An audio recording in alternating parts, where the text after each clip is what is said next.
l'heure de votre journal d'information. Yarana, merci de nous rester fidèles. À la une de l'actualité de ce mardi 29 août, pourquoi les femmes victimes de violences restent-elles dans une relation violente ? Les réponses existent et elles sont complexes. Exemple avec le premier féminicide de l'année dans quelques instants. Les Outre-mer seront-ils soumis à la nouvelle taxe sur les billets d'avion imposée par l'Hexagone ? Non, les ministres d'État se sont engagés. Les parlementaires polynésiens promettent aussi de veiller au grain. Dans ce journal, nous allons parler projet de développement avec la vice-présidente du pays, Eliane Tevahitwa, est l'invitée de cette édition.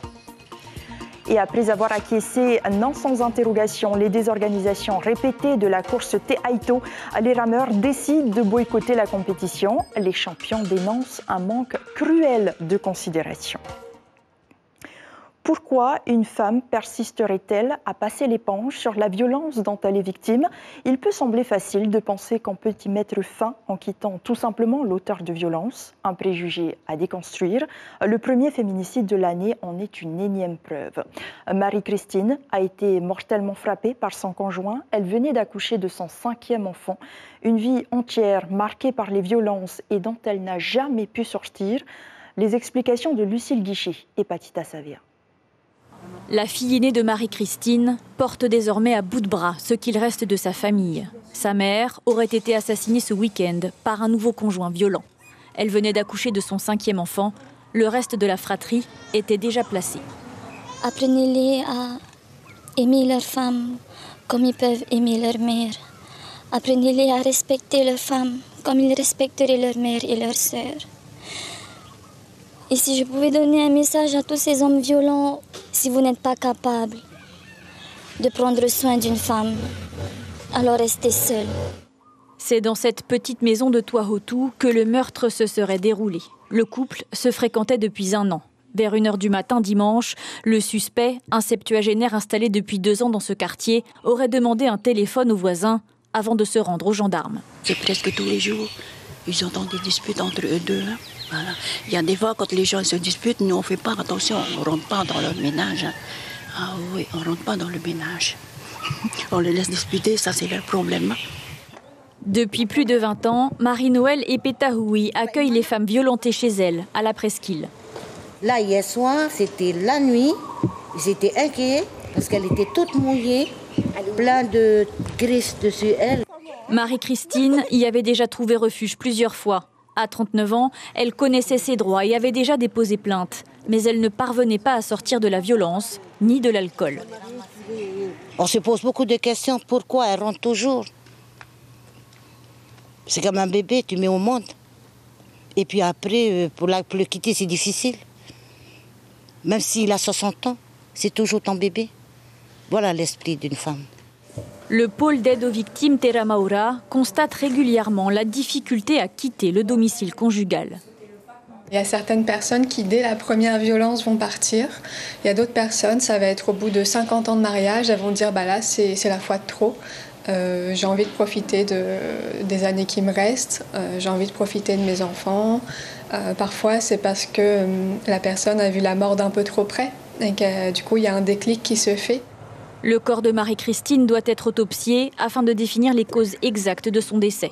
Sa fille aînée a déjà entamé les démarches pour adopter le nouveau-né, son petit frère. Et dans un communiqué, la ministre des Solidarités, Chantal Gagnon, a fait part de sa profonde émotion et de son indignation après le premier féminicide de l'année. Elle dit vouloir réviser la réglementation pour mieux protéger les victimes de violences conjugales. Avec près de 1800 accidents du travail enregistrés en 2021, soit une hausse de plus de 3% par rapport à l'année antérieure, la prévention reste de rigueur. La Caisse de prévoyance sociale organise ses journées santé et sécurité au travail jusqu'au 31 août. Cette 6e édition a pour thème les troubles musculo-squelettiques, des maladies qui touchent les articulations, les muscles et les tendons. Tendinopathie ou syndrome du canal carpien au poignet en sont 2 exemples. 400 employés ont été attentifs aux conseils donnés par les cadres de l'organisme. Tekura Yipsung nous en dit plus au micro de Kalin Yenare à Ihwetif Afana. Déjà définir qu'est-ce que sont les TMS, c'était ce qu'on a vu ce matin. Il y aura également une intervention sur comment on évalue ces TMS, quels outils les entreprises peuvent utiliser. Et on a essayé aussi on a voulu valoriser en fait les retours d'expérience des entreprises, puisque ça touche tous les secteurs d'activité, le commerce, l'hôtellerie, le BTP, l'industrie. Et donc on aura des interventions de ces secteurs d'activité, d'employeurs de ces secteurs d'activité pour nous parler de leurs bonnes pratiques en entreprise. Jeudi, on a introduit un peu un nouveau concept à la CPS que sont les trophées quart d'heure sécurité au travail. On a voulu valoriser justement ces quarts d'heure sécurité qui sont faits dans les entreprises et on a 5 entreprises qui concourent et qui vont donc nous présenter leurs travaux avec la remise du trophée jeudi. Sachez que vous pouvez encore vous inscrire pour les 2 dernières journées de prévention via le site internet de la CPS. Et par ailleurs, la sécurité au travail sera également le thème de votre matinale radio. Fabien Fontenelle, ingénieur, conseil et responsable du service risque organisationnel à la Caisse régionale d'assurance maladie d'Île-de-France, sera l'invité café d'Ibrahim Ahmedazi. Taxer le transport aérien pour financer le ferroviaire et donc la décarbonation du secteur. Le principe est acté en France, alors qu'un prélèvement fiscal sur les billets d'avion existe déjà et compte pour 30% du prix. La question se pose alors pour les territoires d'outre-mer qui n'ont d'autre solution que de se déplacer par les airs. Les parlementaires polynésiens sont unanimes. Il n'est pas question de faire payer la Polynésie. Kaline Yenar à Ehoetif Afana. La Polynésie doit-elle payer pour la décarbonation ? La destination paradisiaque, presque inaccessible pour certains touristes, pourrait coûter encore plus cher. Cette nouvelle taxe envisagée inquiète les transporteurs aériens. Michel Monvoisin ne voit que 2 solutions. Et soit on le répercute sur le prix du billet d'avion et on devient plus cher, soit on l'absorbe et nos marges diminuent encore plus. Les compagnies françaises, les compagnies qui desservent les Outre-mer seraient toutes concernées, mais nous en face, nous avons des concurrents étrangers qui, eux, ne sont pas concernés par cette taxe. Donc effectivement, il pourrait y avoir un problème de compétitivité.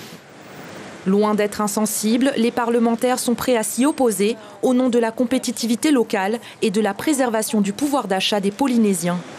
Car au-delà de la continuité territoriale, c'est-à-dire l'accès à l'aérien pour les populations ultramarines, il y a aussi tous les visiteurs des Outre-mer. Et nous savons tous que le tourisme est la première ressource économique de notre pays. Nous avons plus de 40% de nos visiteurs qui viennent de l'Hexagone.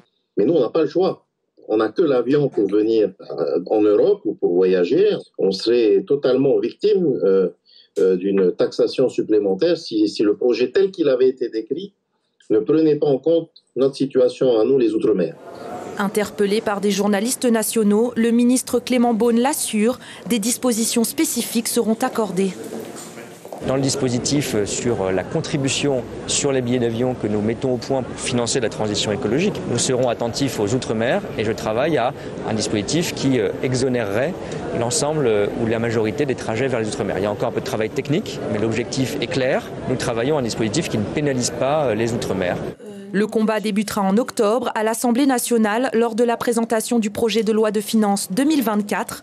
La Polynésie devra-t-elle se soumettre à cette hausse de la fiscalité au nom de la solidarité ? Réponse à la fin de l'année. Pas convaincus, les élus de l'opposition n'approuvent pas le bilan de début de mandature du gouvernement Broderson. Ils déplorent le manque de préparation des ministres qui manquent de cap, sans feuille de route. Ce soir, la vice-présidente va tenter de défendre leurs actions. Eliane Tevahitwa Yorana. Yorana Ayata, et je salue les Polynésiens qui nous regardent en ce moment. Merci d'être sur Polynésie la première. Alors l'opposition accuse le gouvernement de ne pas être préparé, pas de feuille de route, des mesures de l'ancien gouvernement qui sont reconduites. Finalement, les élus de la minorité ont-ils raison ? Disons que c'est de bonne guerre. Ils ont perdu les élections, donc ils utilisent tous les arguments. Voilà. Par exemple, quand vous me parlez, quand il est fait cas, par exemple, qu'au collectif, il y avait une somme, par exemple, de 25 millions. 24 millions, voilà, exactement. Voilà. Mais ils ont tout simplement oublié de dire que cela correspond, en fait, aux frais de départ, de fin de mandat des collaborateurs de chaque cabinet ministériel et qui n'avaient pas prévu budgétairement.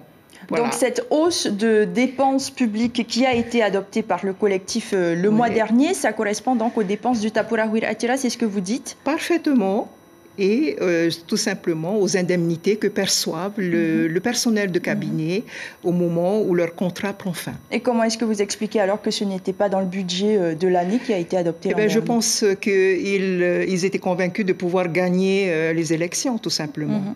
C'est votre explication. Mais aujourd'hui, vous confirmez aussi qu'il n'y a pas de feuille de route, que les ministres ne sont pas encore prêts à diriger ce pays, ou il faut vous laisser encore du temps? Enfin, il faut arrêter de raconter cela, que nous n'avons pas de feuille de route. S'ils n'ont pas été élus, c'est parce que tout simplement, ils n'avaient pas de cap ou un cap qui n'était pas bon. En tout cas, nous avons un cap, c'est le programme du Taveni Huir Atira, ce pour lequel nous avons été élus par le peuple. Et nous avons une majorité forte au niveau de l'Assemblée.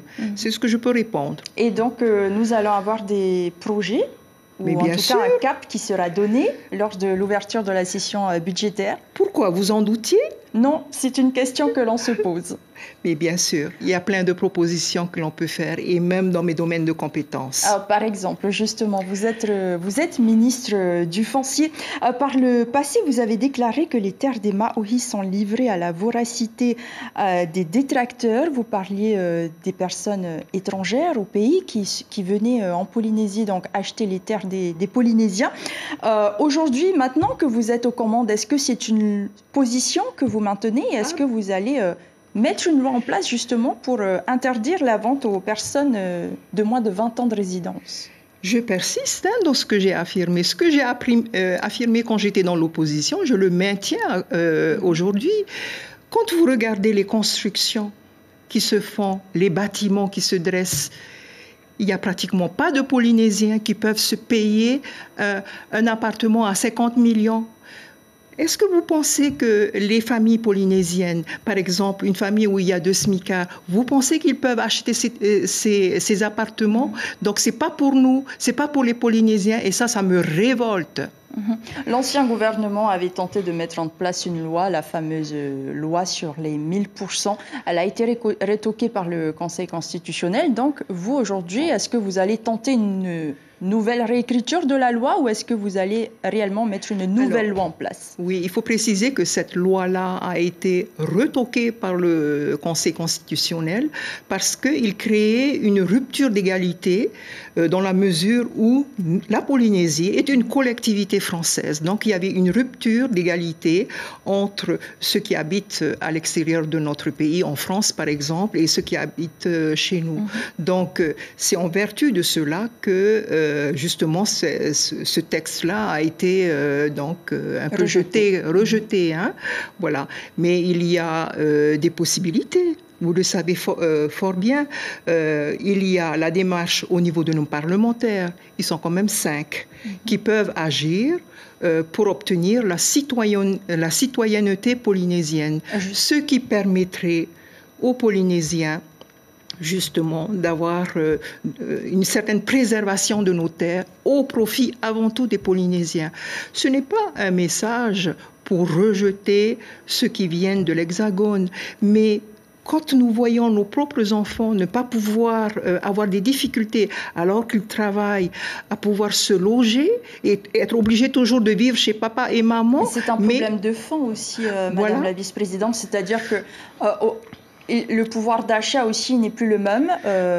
Et donc là aussi, ce sont des problèmes qui viennent s'ajouter à celui-là. Parfaitement. Vous parlez en fait du coût de la vie qui est très élevé dans notre pays. Mais notre gouvernement souhaite effectuer un contrôle beaucoup plus pointu au niveau des importateurs et des marges qu'ils effectuent au détriment de la population en général, de tout le monde. On imagine que ça fera partie des nouvelles mesures. Et justement, s'agissant de la suppression de la taxe sociale, on reste encore dans le flou sur les moyens qui seront mis en œuvre pour rééquilibrer les comptes sociaux. Ce soir, est-ce que vous confirmez que les salariés seront une nouvelle fois sacrifiés? Alors, il faut quand même rappeler que cette TVA sociale, elle est quand même injuste. dans la mesure où elle touche aussi bien un ménage qui gagne 100 000 francs que quelqu'un qui gagne 1 million. Donc il n'y a pas de demi-mesure, c'est la même taxe qui est appliquée à ces deux types de ménages. Et donc sur les moyens pour rééquilibrer les comptes sociaux, on augmentera la CST sur les salaires à partir de 600 000 francs, vous confirmez? Ça a été une piste évoquée par Moïté Goderson. Il faut un peu plus de solidarité. On voit autour de nous qu'il y a beaucoup de familles à la rue. Est-ce que c'est tolérable pour ceux qui gagnent bien leur vie, de passer à côté de ces gens-là sans se dire quelle peut être notre part, notre participation pour la prise en charge de ces gens-là? Si on ne fait rien, un jour ça va exploser. C'est une situation sociale qui est en train de s'aggraver d'année en année. Et nous ne pouvons pas laisser faire cela. Pour terminer très rapidement, mais taxer les hauts salaires, notamment les salaires à partir de 600 000 francs, est-ce que ce n'est pas aussi taxer la réussite, l'effort de ces personnes? Par exemple, pour des foyers aussi qui se retrouvent avec 2 enfants. Oui. Mais quand on dit de taxer, ça nous concerne aussi, nous, que ce soit les représentants à l'Assemblée, que ce soit les ministres. Vous allez être soumis. Voilà. Et je pense qu'il faut le faire. On ne peut plus laisser une partie de notre société de côté. Il faut en tenir compte. Il faut pouvoir amener notre participation pour relever ces familles. Appel à la solidarité. Donc, merci beaucoup, Eliane Tevahitoa, d'avoir répondu à nos questions ce soir. Rappelons que la session budgétaire s'ouvrira à l'Assemblée de la Polynésie le 14 septembre prochain. Le Salon du Livre, 23e du nom, promet encore de développer le goût, l'envie et le plaisir de lire. Vous aurez aussi l'occasion de rencontrer des auteurs comme Rodney Morales, Mireille Vignol ou encore Christophe Sen. À cette liste non exhaustive s'ajoutent évidemment nos écrivains locaux. En 2023, le salon est tourné vers la jeunesse avec une programmation dédiée. 1600 élèves de Tahiti, Orea et Rangiroa pourront échanger avec des auteurs illustrateurs. Et si l'aventure vous tente, un concours d'écriture est lancé sur le thème Territoire entre terre, ciel et mer. Toutes les informations sont disponibles sur le site internet lireenpolynésie.pf. L'éducation est l'une des solutions les plus impactantes pour lutter contre le changement climatique. À Haut, on sensibilise les plus jeunes. Les ambassadeurs de l'environnement missionnés par TSP, la DIREN et l'association Tia Ifenua sont sur place pour provoquer une prise de conscience sur le sujet. Pour cela, diffusion de vidéos choc d'abord, puis atelier de confection de pâte dentifrice naturelle. Moya Pereira nous en dit plus. Elle répond à Mathieu Allot. On a travaillé déjà depuis plusieurs années sur des supports pédagogiques et on a mis en place des ateliers, donc des activités ludiques qui permettent aux élèves de mieux s'approprier les alternatives aux plastiques à usage unique. Donc par exemple de pouvoir fabriquer son propre dentifrice avec comme base l'huile de coco qui est 100% naturelle. J'ai bien aimé l'exemple du petit garçon qui tous les matins vient avec une pizza emballée dans du film plastique. Donc avec les élèves on a pu réfléchir à comment remplacer ce type de polluant. Donc le film plastique, et ils ont trouvé la solution, c'était de mettre cette pizza dans une boîte. Et d'autres ateliers seront organisés par l'association cette semaine sur le recyclage et le traitement des déchets électroniques. Retour à Tahiti avec cette fronde des rameurs. Une vingtaine de champions décident de ne pas participer à la Super 8. Cette course, qui rassemble les 100 meilleurs rameurs du pays, existe depuis 29 ans et c'est la première fois qu'elle fait face à un boycott de cette ampleur. Les professionnels de la rame dénoncent, entre autres, un manque de considération, des accusations démenties par l'organisateur. Le point avec James O et Rowan Poturu. C'est sur les réseaux sociaux que la fronde des rameurs a vu le jour. Kevin Seron-Jérusalemi, Steve Teihut-Ata ou encore Hititua Ta'ir-Ea, au total, ils seraient une vingtaine à boycotter la course de Super 8 prévue ce samedi à Tevayuta. Avant, on se souvenait très bien que quand l'organisation était une association, tout le monde avait le bonne part du gâteau, que ce soit du plus jeune ou plus âgé. Et maintenant, depuis, je ne sais plus, depuis ces 4-5 dernières années qu'ils ont changé en entreprise, c'est depuis là qu'on a remarqué tous ces dérapages-là. Par rapport au price money, l'organisateur avait dit que si on payait notre inscription, on repayait notre inscription au Super 8, les price money allaient revenir au même que les années précédentes. Et non, pas du tout. Et pour affirmer leur mécontentement, les frondeurs proposent de se retrouver ce samedi à la Pointe Vénus, autrement dit le même jour que la course Super 8, ce que regrette le comité organisateur. On continue, nos partenaires sont informés du show, aussi de ces... tu sais, avec les réseaux sociaux, tout le monde est informé, ou même surinformé. Et voilà, on continue, on termine ce que nous avons à faire et nous ferons le bilan après avec nos partenaires. Pour sa part, le président de la Fédération tahitienne de Va'a s'abstient de tout commentaire, n'étant pas impliqué de près ou de loin dans l'organisation du Super Aito. Et avant de nous quitter, voici l'un des principaux titres développés ce soir. Difficile pour les femmes victimes de violences de sortir de l'engrenage. Elles ont le plus souvent du mal à quitter leur conjoint violent. Une question de survie, incontestablement, mais certains mécanismes psychologiques expliquent aussi cette inertie apparente. Le premier féminicide de l'année encourage la ministre des Solidarités, Chantal Gagnon, à réviser la réglementation pour mieux protéger les victimes de violences conjugales. À la une de votre quotidien Tahiti Info, demain, cette question, probité en question à la tête de l'OPH. Yann Jambé succède à l'ancien directeur. Donc, dans vos écrans ce mardi, un téléfilm Meurtre à Mulhouse, puis une comédie dramatique, ça tourne à Saint-Pierre-et-Miquelon. Merci de rester fidèle à votre chaîne publique. Portez-vous bien et à demain.